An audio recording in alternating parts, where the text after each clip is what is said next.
When I told my wife that I wanted to become a Muslim, my wife, who had been a devout Christian her whole life, she told me, Sean, I will never become a Muslim.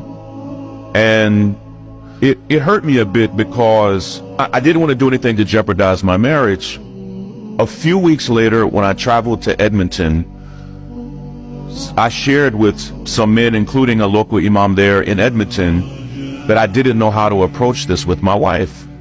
And the brother told me something that was so profound. He said, Sean, do not try to convince your wife to do this. He said, it's more likely that you will mess it up than anything else.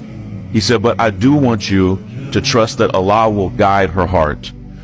When I got home from Edmonton, this is in early January, just not that long ago, I laid both of those copies of the Quran on my dresser, not because I was like low-key wanting my wife to find them.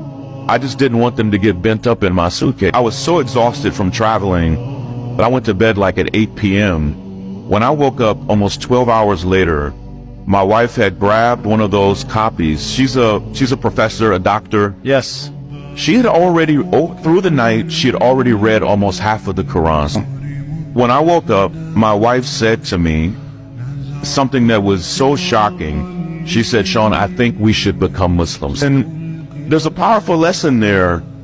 Like most Americans, most of what my wife knew about Islam, she learned from places that you don't want to learn about Islam. If what you know about the Prophet Muhammad, peace be upon him, you learned from the news, if you learned it from movies, if you learned it from social media, it will be misinformation.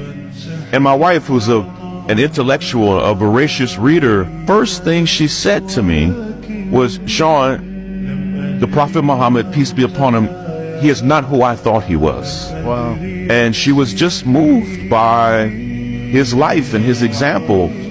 And she was also, she thought that to become Muslim, it meant you no longer had any reverence for Jesus. And I think most Christians think that. Yes. And it was actually quite the opposite.